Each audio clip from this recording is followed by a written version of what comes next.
Hello students, how are you? I am Sangeeta teacher and today I will teach you Hindi first. So students, take your books, flash and open your page number 14.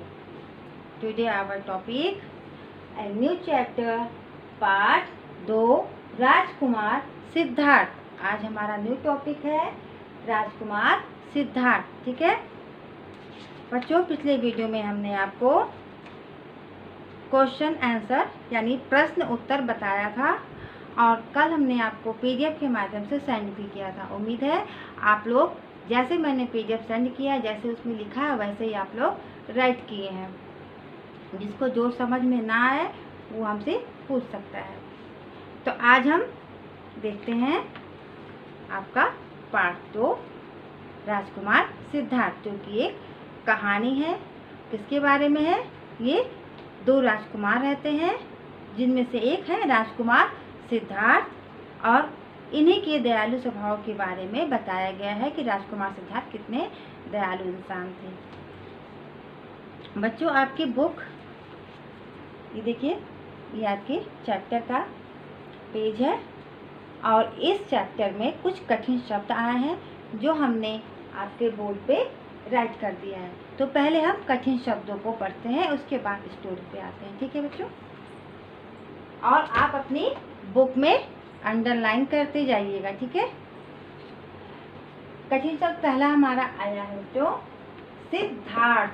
ठीक है, इसको हम पढ़ेंगे सिद्धार्थ। जो आपको पढ़ने में कठिनाई उसको हम पहले बता दे रहे हैं।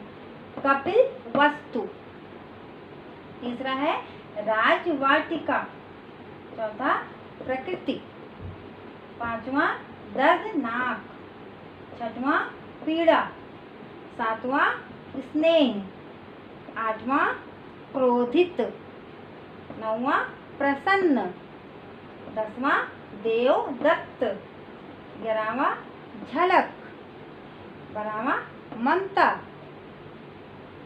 13 नंबर पे जंतुओं एंड 14 नंबर चिकित्सा, 15 नंबर धनुष।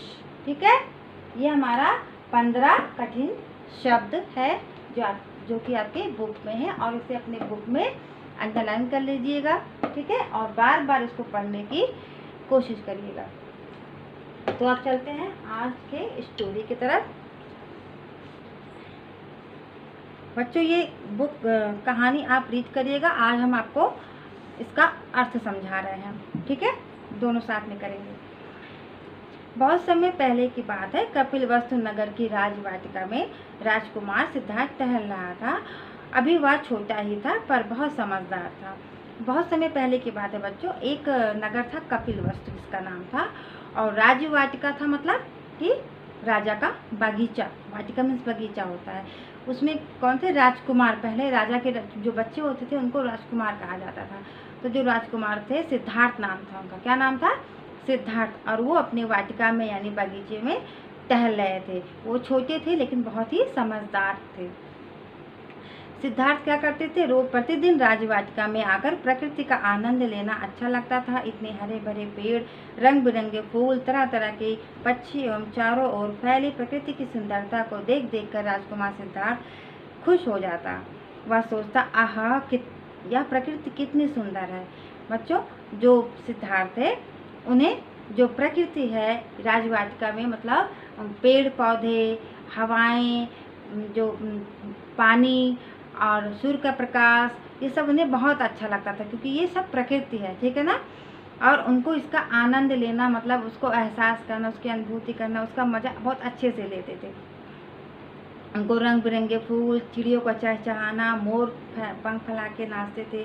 तो ये सब तो सबको अच्छे लगते हैं। ऐसे ही राजकुमार सिद्धार्थ को भी बहुत अच्छा लगता था और इन सबको देखकर राजकुमार सिद्धार्थ बहुत खुश हो जाता था और कहता था, कितना सुंदर प्रकृति है।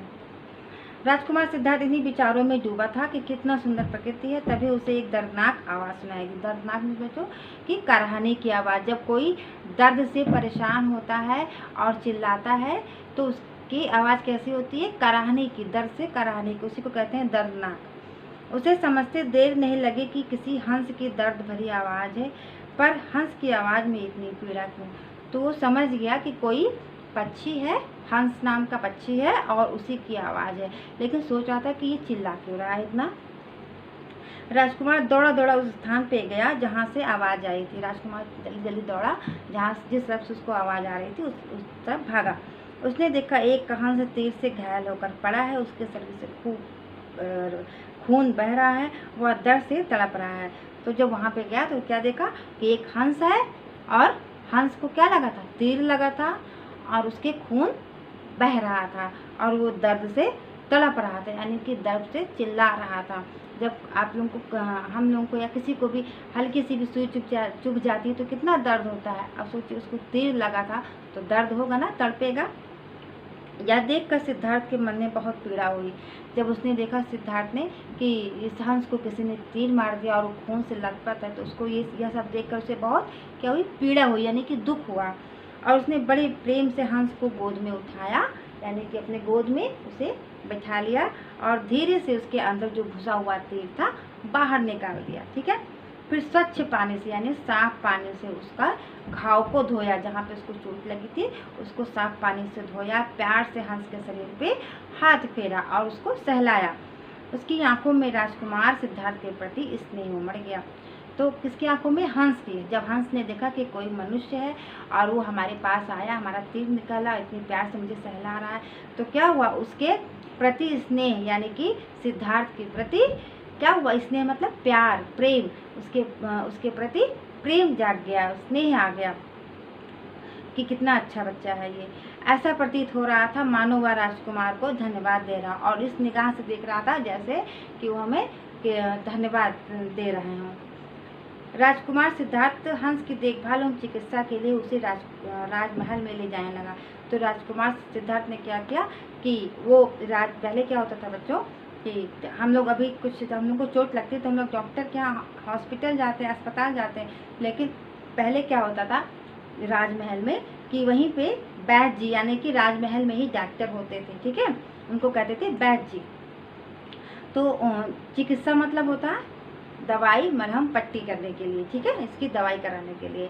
तो उसकी देखभाल और चिकित्सा के लिए राजमहल में ले गया। तभी सिद्धार्थ का चचेरा भाई देवदत्त वहाँ आ पहुँचा। तो उस सिद्धार्थ का एक चचेरा भाई था, जो चाचा का लड़का होता है उसे चचेरा भाई कहते हैं। तो चाचा का लड़का था, उसका नाम था देवदत्त। क्या नाम था, देवदत्त। वहाँ पहुँचा, उसके हाथ में धनुष था। क्या था, धनुष। आपने धनुष देखा होगा, जो अभी आप लोगों ने देखा होगा, राम जी धनुष और तीर चला रहे थे, तो उनके हाथ में धनुष था। वह बोला, इस हंस को मैंने तीर मारा है। देवदत्त ने कहा सिद्धार्थ से कि इस जो आपके हाथ में हंस है, जो आपने लिया है, इसको मैंने मारा है और यह मेरा है और ये मुझे दे दो। सिद्धार्थ ने कहा, तुमने तो इसे मार डालना चाहा। सिद्धार्थ ने क्या कहा, तुम तो इसे मार डालना चाहते थे, फिर ये तुम्हारा कैसे हो गया। सिद्धार्थ फिर बोला, इन भोले भाले जीवों को मारने से तुम्हें क्या मिलता है, इसे बेचारे हंस की आंखों में कितना दर्द है। फिर उसने कहा सिद्धार्थ ने कि तुमने इसे तीर क्यों मारा है, तुमको इस भोले भाले जो बेचारा बेजान है, तुमको इसको मारने से क्या मिलता है, तुमने इसको तीर क्यों मारा। और ये देखो कितना ये दर्द से परेशान है, इसकी आंखों में कितना दर्द है। इन जंतुओं को भी किसने बनाया है, भगवान ने बनाया। जैसे हम इंसानों को भगवान ने बनाया है, ऐसे पशु पक्षी को भी किसने बनाया है, जीव जंतुओं को भगवान ने बनाया है। तो इस बात से कभी प्रसन्न नहीं हो सकता है कि कोई बिना वजह इसे मारे। तो भगवान भी क्या करेगा, दुखी हो जाएगा और उसको कभी प्रसन्नता नहीं होगी, खुशी नहीं होगी कि हमारे द्वारा बनाए गए जीव जंतुओं को तुम मार रहे हो। ठीक है, ठीक है, मैं राजा से तुम्हारी शिकायत करूंगा। देवदत्त ने कहा, ठीक है, मैं राजा से तुम्हारी शिकायत करूंगा, जाके कंप्लेन करूंगा। इतना कहकर देवदत्त गुस्से से पैर पटकता हुआ चला गया। देवदत्त दरबार में पहुंचा। पहले राजाओं का दरबार होता था ना, है ना, जैसे आजकल लोग बैठते हैं एक साथ, वैसे ही वहाँ पे दरबार होते थे, जो यहाँ पे एक साथ कई मंत्री राजा दरबारी में बैठते थे, सैनिक सिपाही सब होते थे। देवदत्त दरबार में पहुँचा। पीछे पीछे घायल हंस को गोद में लेके सिद्धार्थ भी चला आया। और पीछे पीछे कौन आया, सिद्धार्थ, जो हंस घायल था उसको लेके आया। देवदत्त क्रोधित होकर, क्रोधित मतलब गुस्से में आकर राजा से बोला, महाराज मुझे न्याय चाहिए। यानी कि जो है न्याय मतलब क्या होता है बच्चों, न्याय, जैसे कि आप मेरा न्याय कीजिए कि कौन सही है और कौन गलत है, इसका न्याय कीजिए, सही बताइए कि उत्तर सही बताइए। ठीक है, मैंने इस हंस पर तीर चलाया इसलिए ये इस पर मेरा अधिकार है, पर सिद्धार्थ इसको मुझे नहीं दे रहा। वो कह रहा है कि जो ये हंस है इसको मैंने मारा है तो ये मेरा हो गया, लेकिन सिद्धार्थ ने देने से मना कर दिया और ये मुझे नहीं दे रहा है। राजा ने सिद्धार्थ की ओर देख कर पूछा, फिर राजा ने भी सिद्धार्थ को देखा और सिद्धार्थ से पूछा कि तुम देवदत्त को क्यों नहीं दे रहे हो। उसने कहा, राजा ने सिद्धार्थ से कि तुम जब उसने मारा है तो उसको क्यों नहीं दे रहे हो। तो सिद्धार्थ बोला, देवदत्त ने इसे मारना चाहा, यानी कि उसे मार डालना चाहा, जबकि मैंने इसे क्या किया है, बचाया है। तो फिर यह हंस देवदत्त को मैं कैसे दे दूं, वह तो उसे मार डालेगा। कह रहा है कि तो उसको मार डालना चाहता था, मैंने उसकी रक्षा की, उसका मलहम पट्टी किया, तो मैं उसको कैसे दे दूं, फिर ये मार डालेगा। यह सुनकर राजा थोड़ी देर के लिए सोचने पड़ गए, फिर बोले, मारने वालों से बचाने वाले का अधिकार अधिक है, इसलिए यह सिद्धार्थ के पास ही रहेगा। फिर राजा ने क्या न्याय किया, यानी कि फैसला क्या सही सुनाया, न्याय में सही फैसला। सही फैसला उसने क्या सुनाया कि मारने वाले से ज़्यादा बचाने वाले का अधिकार होता है, यानी कि अगर हम किसी को मारते हैं लेकिन दूसरा अगर उसको बचा लेता है तो उसका उस पर अधिकार हो जाता है। ठीक है, इसलिए ये सिद्धार्थ का होगा। सिद्धार्थ की आंखों में खुशी झलक पड़ी, जो सिद्धार्थ था वो खुशी उस झलक पड़ी मतलब उसकी आंखों में खुशी दिखाई पड़ी। उसने राजमहल में जाकर खुद अपने हाथों से हंस की मरहम पट्टी की। फिर क्या किया, फिर उसको अपने महल में ले गया और उसकी अच्छे से पट्टी लगाया, दवा लगाई। मरहम पट्टी की मतलब दवा लगा के पट्टी बांधा। थोड़ी दिनों बाद हंस फिर से उड़ने लगा। फिर थोड़े दिन बाद हंस ठीक हो गया और उड़ने लगा। वह उड़कर कभी राजमहल की छत पर बैठता तो कभी वृक्षों पर बैठता। फिर थोड़ी देर में वह सिद्धार्थ के पास आ जाता। जब वो ठीक हो गया तो सिद्धार्थ को पहचानने लगा कि इसने मेरी रक्षा की थी, तो कभी कभी उसके छत पे बैठता, कभी बागीचे में बैठता और कभी कभी सिद्धार्थ के पास ही आके बैठ जाता। सिद्धार्थ भी हंस को देखते ही प्रसन्न हो जाता और सिद्धार्थ को भी जब वो उसके पास आता तो उसको भी देख के उसे बहुत प्रसन्नता यानी खुश हो जाता कि मेरे पास आया है। सिद्धार्थ को लगता जैसे वह कह रहा है कि तुम में दया और ममता है, तुम जैसे लोगों के कारण ही धरती इतनी सुंदर है। सिद्धार्थ को कभी कभी लगता था कि जैसे ये कह रहा है हंस कि तुम में बहुत ही दया और ममता है, यानी कि प्यार छिपा है तुम्हारे अंदर। अपनी संतान के प्रति जैसे प्रेम होता है उसी तरह तुम्हारे अंदर भी दया है और ममता है। तुम जैसे लोगों के कारण, यानी कि जैसे अगर तुम जैसे लोग अच्छे इंसानों के कारण ही धरती इतनी सुंदर है। अगर उस जैसे कोई ना हो, सब देवदत्त जैसे बन जाएंगे तो क्या होगा, एक दूसरे को मार देंगे। लेकिन अच्छे इंसानों के कारण तो धरती इतनी सुंदर है ना। तो ये हो गई आज आपकी कहानी। और इस कहानी से क्या हमें शिक्षा मिलती है कि हमें पशु पक्षियों पर दया करनी चाहिए, यानी कि हमें कोई भी जानवर हो, छोटा सा जानवर हो या बड़ा जानवर हो या छोटा सा पक्षी हो बड़ा पक्षी हो, हमारे घर के आसपास भी जो भी छोटे मोटे जीव जंतु रहते हैं उन्हें सताना नहीं चाहिए। जैसे कुछ लोग होते हैं बच्चे जो कुत्ते होते हैं उनको बेवजह मारते रहते हैं, ईंटे से मारते हैं या कुछ बांध देते हैं, गले में पट्टी बांध देते हैं। ये सब नहीं करना चाहिए, उनको सताना नहीं चाहिए, क्योंकि उनको किसने बनाया है, भगवान ने बनाया है। तो अगर आप उनको दुखी करोगे तो भगवान भी उनको भी दुख होगा। ठीक है, तो हमें ना कभी किसी चिड़ियों को परेशान करना चाहिए, पकड़ना चाहिए ना। तितली को देखते हैं, तितली को पकड़ लेते, तितली मर जाती है, उसके पंख टूट जाते हैं। तो ये सब हमें नहीं करना चाहिए। ठीक है, हमें इन पर दया करनी चाहिए, बल्कि खाना देना चाहिए, पानी पिलाना चाहिए, है ना। तो बच्चों आज हो गई आपकी चैप्टर 2 राजकुमार सिद्धार्थ की कहानी। उम्मीद करते हूँ आपको समझ में आया होगा पूरी कहानी। अब नोट करते हैं आज का होमवर्क।